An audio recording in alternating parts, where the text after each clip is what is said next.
தீபம் விளக்கேற்றும் எண்ணெய் ஒரு தெய்வீக அனுபவம். நம பார்வதிபதையே அரகர மகாதேவ. அன்பார்ந்த பக்தி ஒலி நேயர்களுக்கு சுவாமிநாத அனந்த கோடி நமஸ்காரங்கள். எல்லாம் வல்ல குரு பகவானுடைய மகா பயிற்சி விழாவானது வருகிற 26/5/2026 செவ்வாய்க்கிழமை காலை 11 மணிக்கு மிதுன ராசியிலிருந்து கடக ராசிக்கு குரு பகவான் பயிற்சி அடைகிறார். ரொம்ப சந்தோஷமான விஷயம். இந்த குரு பகவான் அருமையான குரு பகவான்,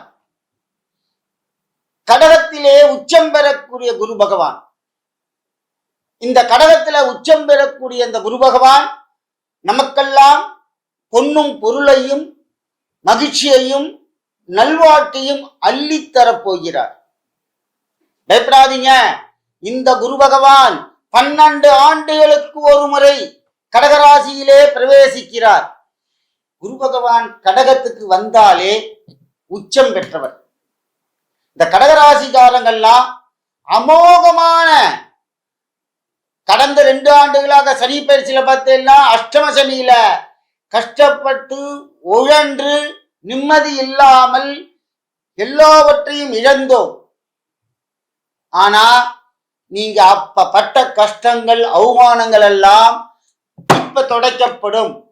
அப்படிப்பட்ட இந்த குரு பயிற்சியில ஆன்மீக நேயர்கள் 12 ராசிக்காரர்களும் இதுல பிரிக்கவே வேண்டாம். 12 ராசிக்காரர்களுக்கும் நல்ல குரு பகவானாக வருகிறார். அதே போல சிறப்பாக இருக்கக்கூடிய ராசிகள் அல்ல, முக்கியமா 3 ராசி. முக்கியமா 3 ராசிக்காரர்கள் குரு பகவானுடைய மகா பலனை அடைய போகிறார்கள். முதல்ல எடுத்தேன்னா கடகத்திலே இருக்கக்கூடிய ஜென்ம குரு பகவான் உச்சம் பெற்றவன்.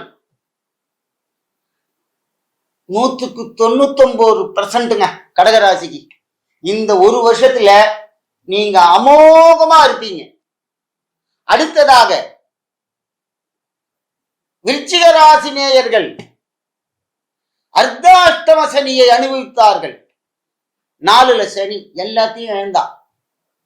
என்னென்ன இழக்கக்கூடாதோ அத்தனையும் இந்த விருச்சிக ராசிக்காரன் இழந்தார்கள். ஆனால் இப்ப இருக்க குரு பகவான் 85% உங்களுக்கு லாபம். இதுல என்ன தெரியுமா, அந்த விருச்சிக ராசிக்காரர்களுக்கு மட்டும் ஆன்மீகத்தில் ஈடுபடுவார்கள். கோவிலுக்கே போக மாட்டான், அவன் கோவிலுக்கு போவான். அப்படிப்பட்ட ஒரு குரு பகவான் இங்கே அம்சமாக அமையப் போகிறார். அடுத்ததாக மகர ராசி நேயர்கள், இவங்கெல்லாம் சனி பகவான்கிட்ட நல்லா ஒத்த வாங்கினவங்க.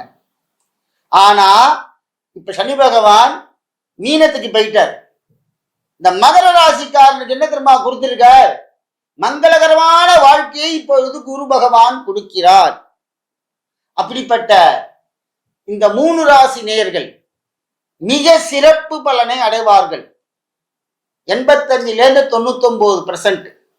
அடுத்ததாக மகா சிறப்பு பலன்கள் உள்ள ராசிகள். முதல் ராசி விசேஷமாக மிதுன ராசி. இந்த மிதுன ராசிக்கு தனஸ்தானத்துல குரு பகவான் வரார். 95% லாபம். இந்த மிதுன ராசிக்கு பண வசதிகளை கொடுப்பார். வாக்குல சுத்தமா இருப்பாங்க. திருமண தடைகள் விலகும். இந்த மிதுன ராசிக்காரங்க வீட்டுல சுபகாரியங்கள் நடக்க கெட்டி மேலும் கொட்டப்படும். அடுத்ததாக கன்னியா ராசிக்காரர்கள்.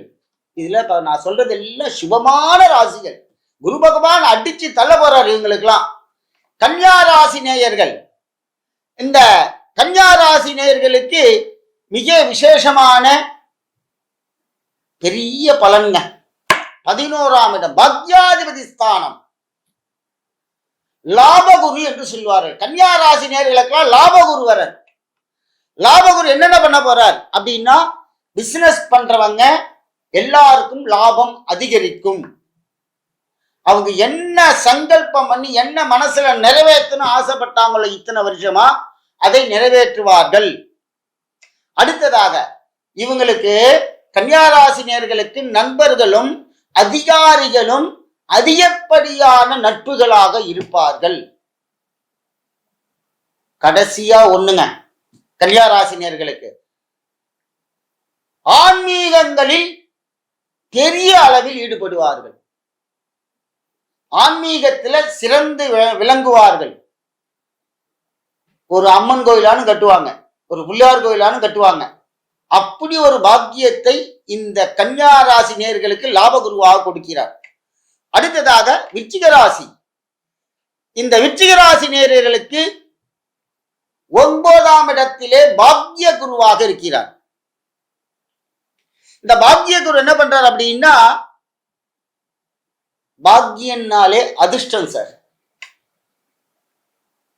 தன்யவான், பாக்கியவான், தனவான் அப்படின்னு சொல்றோம் இல்லையா? இந்த பாக்கியவான்கிறது பெரிய ஒரு வேடு. அதுல இந்த விருச்சிக ராசி நேயர்களுக்கு அதிகப்படியான பாக்கியங்கள் அவரை கேட்காமையே அவர் வீட்டுக்கு எல்லாம் போகும். அப்படி ஒரு பெரிய உபச்சரிப்பு நடக்கும். அடுத்ததாக இந்த விருச்சிக ராசி நேயர்கள்லாம் முக்காவாசி தர்ம சிந்தனையே இருக்காது.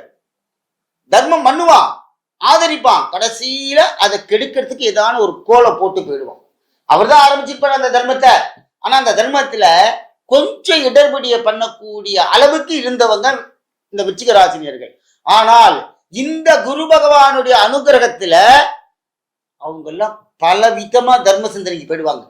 அதுக்கப்புறம் அவங்கள மாற்றவே முடியாது. வாழ்க்கையிலே மாற்றத்தை விரும்பக்கூடியவர்கள் மாறிடுவார்கள் விருச்சிக ராசிகள். அடுத்ததாக ஆன்மீக பயணங்கள், ஊட்டி, கொடைக்கானல் அங்கெல்லாம் போயிருப்பாங்க. அதெல்லாம் இனிமே கிடையாது. காசி, ராமேஸ்வரம், பத்ரிநாத், கேதார்நாத், ராமேஸ்வரம், கும்பகோணத்தில் இருக்கக்கூடிய ஸ்தலங்கள், எங்கெங்கெல்லாம் சிவாலயங்கள் இருக்கிறதோ, எங்கெங்கெல்லாம் தெய்வ தரிசனங்கள் இருக்கிறதோ, அங்கெல்லாம் தெய்வ தரிசனம் செல்வ கிளம்பி விடுவார்கள் விருச்சிக ராசினியர்கள். சுவாமிக்கு நிறைய செய்வாங்க. அவங்க இதுவரைக்கும் செய்யாம வெறுத்தே போயிருப்பாங்க. அவங்க வீட்டுக்கார மாதிரி சொல்லுவாங்க, என் புருஷனா கோவிலுக்கே வராது. ஆனா அந்த அம்மாவே பதறி அடிச்சு கிளம்புற அளவுக்கு அவர் பக்திமானா மாறிடுவார். அப்படிப்பட்ட விருச்சிக ராசி நேயர்கள். அடுத்ததாக மகர ராசி நேயர்கள். இந்த மகர ராசி நேயர்களுக்கு கலத்திரஸ்தான குரு, கலத்திர குரு என்று சொல்வார்கள். அருமையான குரு 7. 7ஆம் இடம்னா என்ன? ஜாதகத்துல எல்லா ஜோசியரும் சொல்லுவார்கள், கல்யாணத்தை செய்யக்கூடிய இடம் ஜாதகத்திலே 90% இருக்கார். மகர ராசிக்கு என்னென்ன பண்ண போறார்? தடைப்பட்ட திருமணங்கள் நடக்கும். மகர ராசியில் இருக்கிறவங்களுக்கு புதுசா தொழில் தொடங்குபவர்கள் தொழில் வளர்ச்சி அடைவார்கள். அடுத்ததாக வாழ்க்கை துணை நன்றபடியாக அமையும். அடுத்தது இந்த வாழ்க்கை துணைவினால் ஆதாரங்கள், ஆதாயங்கள் ரெண்டும் சப்போர்ட்டும் கிடைக்கும், லாபமும் கிடைக்கும்.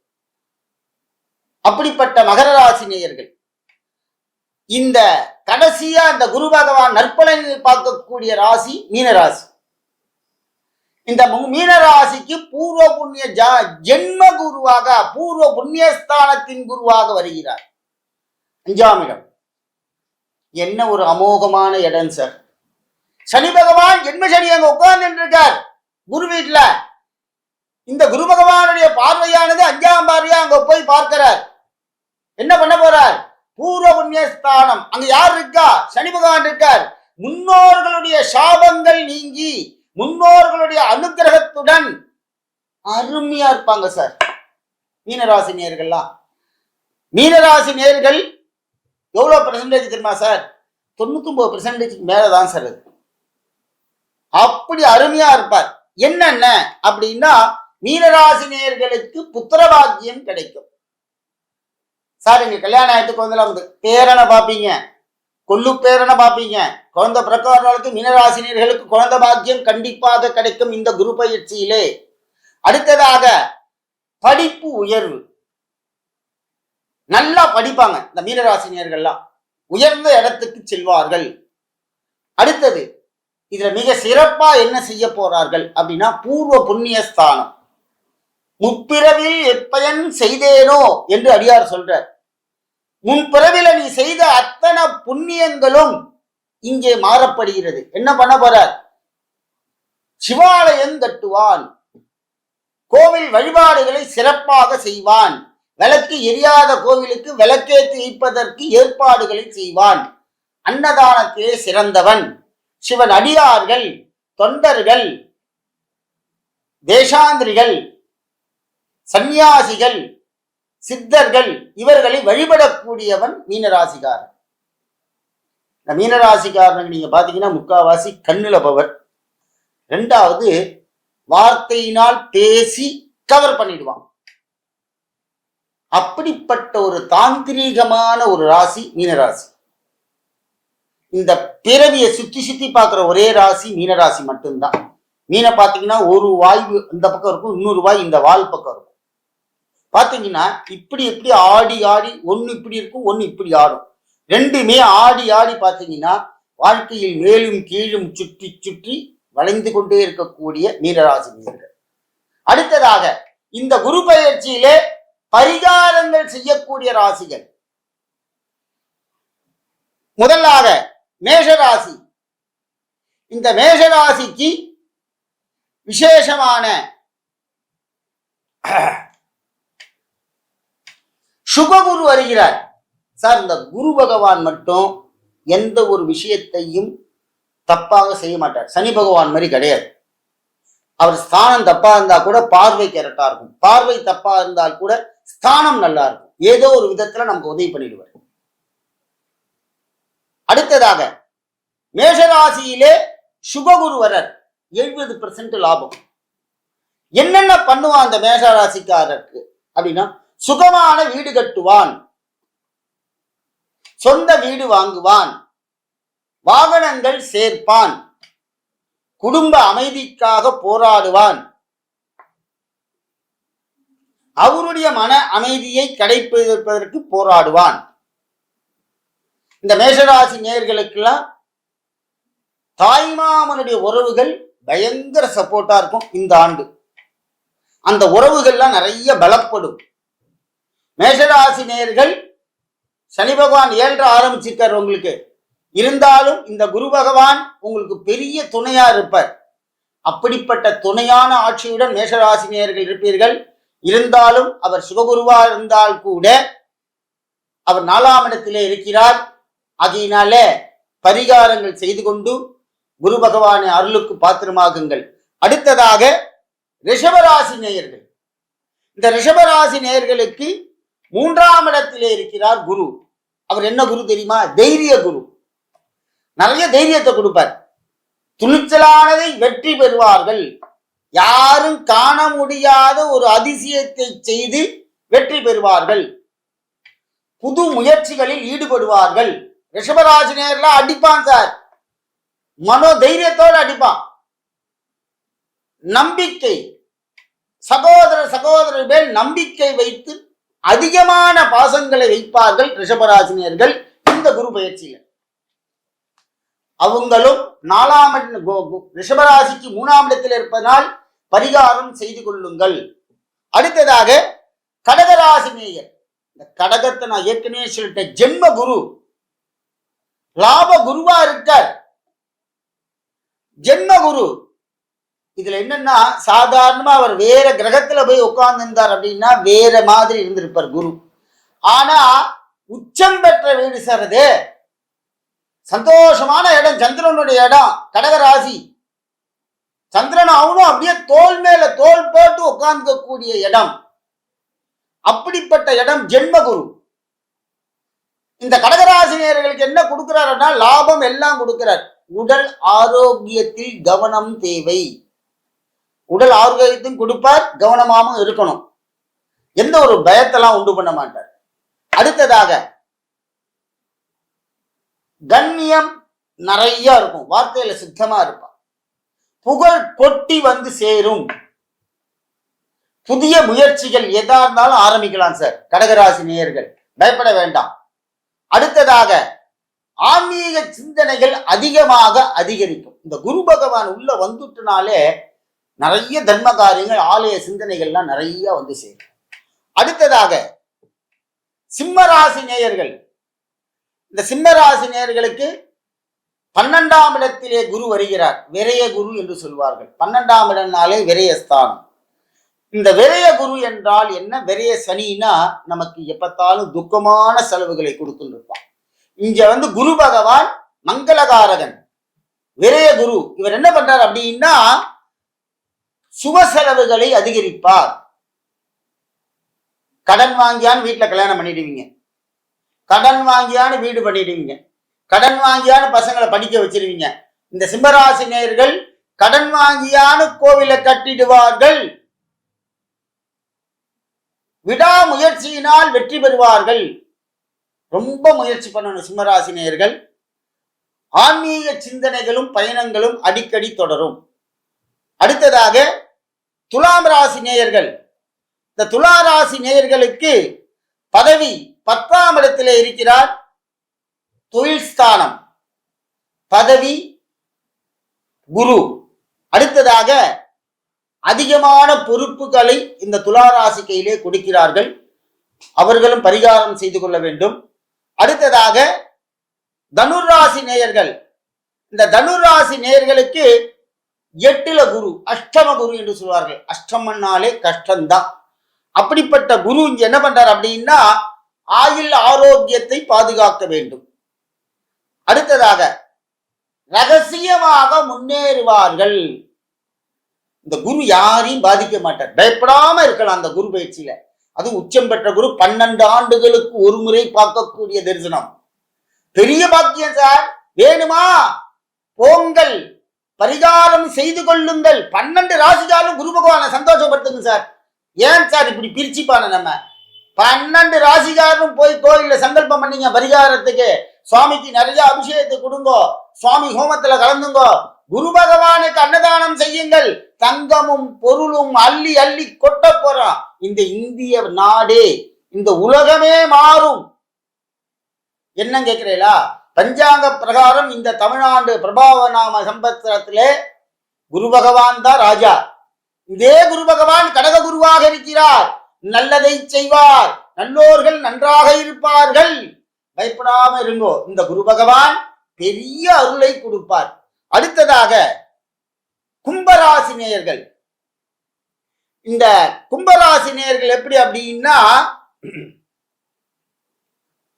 6ஆம் இடத்தில் இருக்கிறார் ரோகஸ்தானகம், ருணுரோக குரு. இவங்க எப்படின்னா இந்த கும்பராசி நேயர்களுக்கு 60% தான் போராடுவாங்க. போராட்டங்கள், போட்டிகள்ல விலகிக் கொள்வார்கள். இரண்டாவது, இந்த குருவினால என்ன சார் இவங்களுக்கு லாபம் அப்படின்னா உடம்புல இருக்கிற வியாதிகள் அகலும். குரு பகவானை நன்றாக பரிகாரம் செய்து கொள்ள, அபிஷேகத்துல கலந்துங்க. இந்த கும்பராசி குரு மட்டும், கும்பராசிக்காரங்கள்லாம் குரு பகவானுக்கு நிறைய அபிஷேக சாமான்லாம் வாங்கி கொடுங்க. பால், தயிர், இளநீ, பஞ்சாமத்துக்குரிய பழங்கள், ஹோமத்துக்குரிய நெய்கள், ஹோம திரவியங்கள், மஞ்சப்பொடி அபிஷேகம் நிறைய வாங்கி கொடுங்க கும்பராசி நேயர்கள். என்னன்னு சொல்லட்டமா? நீங்க போராடக்கூடிய குணம் உடையவர்கள், போராடி ஜெயிக்கக்கூடியவர்கள். உங்களுக்கு இந்த போராட்டம் கொஞ்சம் தடங்களா இருக்கும். இப்ப இந்த தடங்களை அகற்றுகிறார் குரு பகவான். இரண்டாவது, உங்களுக்கு ஏற்கனவே வியாதியெல்லாம் இருந்திருக்கும். என்னென்ன வியாதி சார்னா உடம்பு ஃபுல்லா வியாதியை சொல்லல, மனசு சோர்வாய வியாதி இருக்கும். இப்ப செய்ய வேண்டிய வேலையை 4 நாள் கழிச்சு செய்வீங்க. அப்படி ஒரு சோர்வுத்தன்மையை கொடுப்பார். அதெல்லாம் இப்பொழுது விலகி உங்களுக்கு நல்ல ஒரு போராட்ட குணத்தை கொடுத்து வெற்றி பெற செய்வார் குரு பகவான். அதுக்கு நீங்க ரொம்ப முயற்சி பண்ணணும். வியாழக்கிழமை குரு பகவானுக்கு விளக்கு போடுங்கள். பொதுவான பலன் இந்த குரு பயிற்சியில விழி கிடைக்குமா, அபயகரம் கிடைக்குமா, குருநாதன் சரணத்தில் நிழல் கிடைக்குமா, கோடி ஜென்மம் நான் எடுப்பேன் குரு உந்தன் கிருபை இருந்தால் அப்படின்னு எல்லாரும் அடியார்கள் பாடுகிறார்கள். 2 குரு சார்.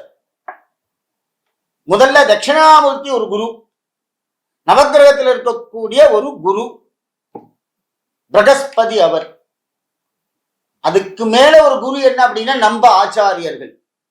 காஞ்சி பீடம், ராமானுஜர் பீடம், தேசிக தேவாந்திர பீடங்கள், ராகவேந்திரா குரு பீடம், சிங்கேரி ஜெகத்குரு பீடம், சாய்நாதா பீடம், இப்படி இந்த குருநாதர்கள் பீடாதிபதிகளா இருக்க பாத்தீங்களா. இந்த கடக குரு இருக்கும் போதே அவெல்லாம் போய் தரிசனம் பண்ணிட்டு வந்துருக்கும். இன்னும் ஒரு முக்கியமான ஒரு தரிசனம் நம்ம எல்லாரும் பண்ணணும். ஜீவ சமாதியாக அடைந்த மகான்கள்,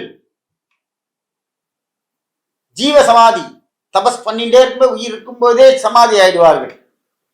அவளுடைய பிருந்தாவனம், சமாதின்னு சொல்லக்கூடாது, பிருந்தாவனத்தை தரிசனம் செய்யுங்கள். இங்க மட்டும் அதை பண்ணிட்டு வாங்கல, நீங்க பரம ஏழைதான், குடிசைதான்.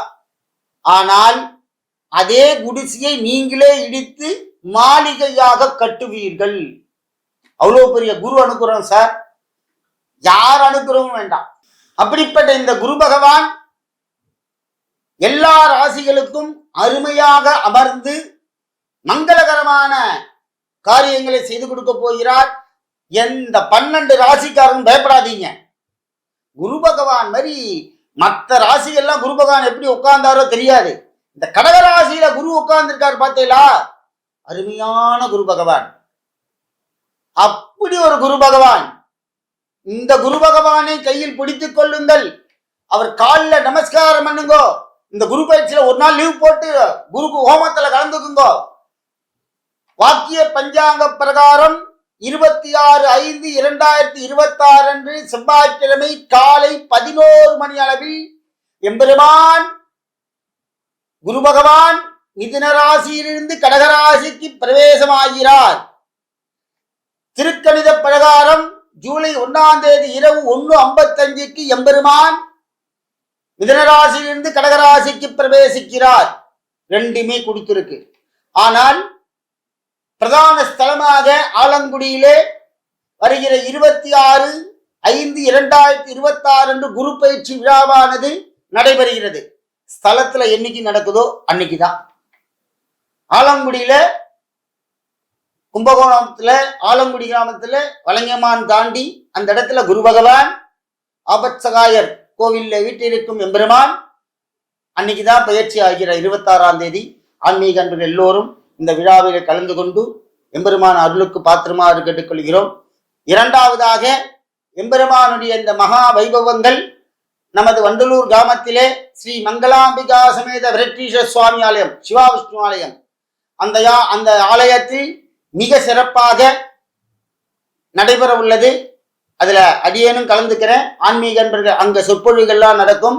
ஆன்மீக அன்பர்கள் எல்லோரும் அதில் கலந்து கொண்டு நவக்கிரகங்களுடைய தோஷங்கள்லாம் நிவர்த்தியாய் குரு பகவானின் மங்கள வாழ்க்கை பயன்பெறுமாறு கேட்டுக்கிறோம். ஜெய் சத்குரு மகராஜி ஜெய். ஹர நம பார்வதி பதயே, ஹர மகாதேவா.